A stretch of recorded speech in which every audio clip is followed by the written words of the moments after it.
The distance from the Earth's North Pole to its South Pole is roughly 20,000 kilometers.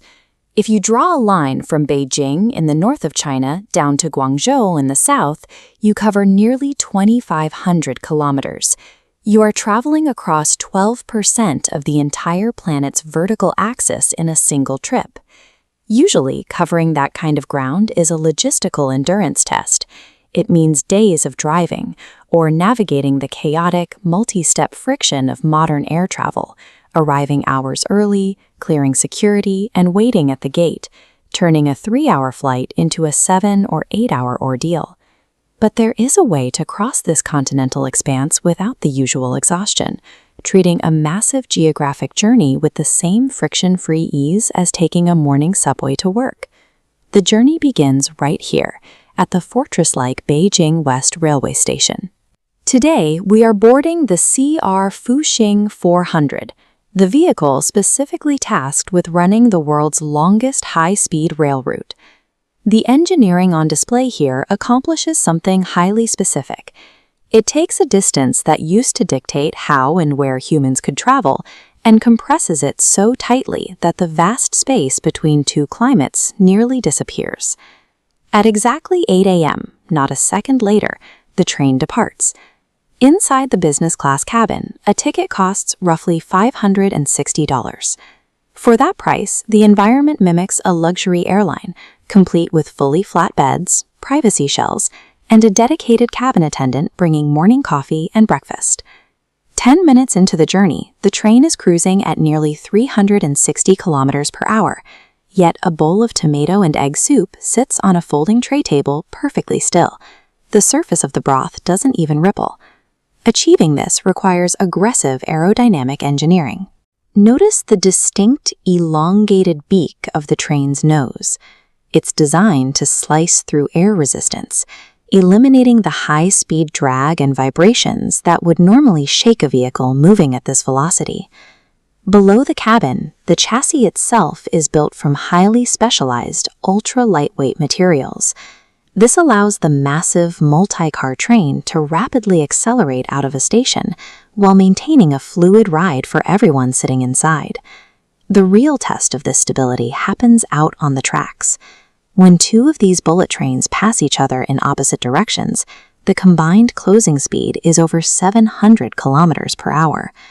From the passenger seat, it registers as a split-second flash in the window and a barely perceptible shudder. The massive air pressure generated at 360 kilometers per hour is managed entirely by the exterior shell.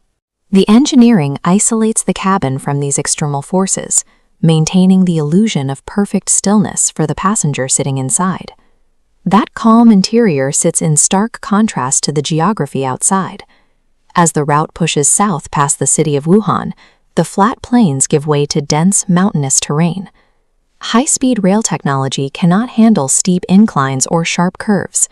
To keep the train moving smoothly, engineers built massive elevated concrete bridge networks that stretch across deep river valleys, creating an artificial flat surface high above the actual ground.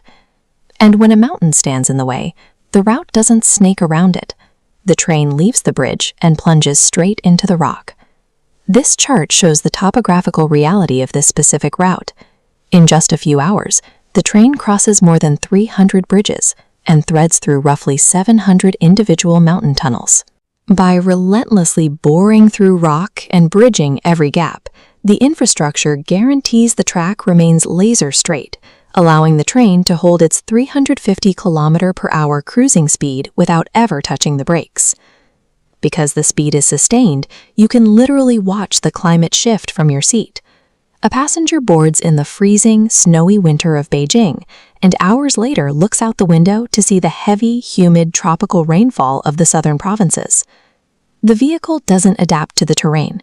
The infrastructure forces the raw landscape to submit to the precise needs of the train. 7 hours and 20 minutes after leaving the snow in the north, the train pulls into Guangzhou South Railway Station. Crossing 2,500 kilometers usually leaves a traveler exhausted, but here you simply stand up, grab your bag, and walk right out into the city completely fresh.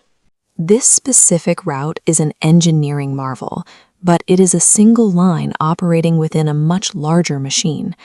This visualization maps the scale of China's entire high-speed rail network. Annually, the system moves over 2 billion passengers. That is roughly 1.5 times the population of the entire country, flowing seamlessly across thousands of kilometers of track every single year. And the friction-free experience doesn't stop at the station exit. Book a standard $30 room at a local hotel in Guangzhou, and an automated service robot will ride the elevator to your floor to deliver your dinner directly to your door. When infrastructure operates at this level of density, speed, and precision, massive physical barriers dissolve. An entire continent, spanning vastly different climates and topographies, becomes easily traversable, turning what was once an epic, exhausting journey into a simple afternoon commute.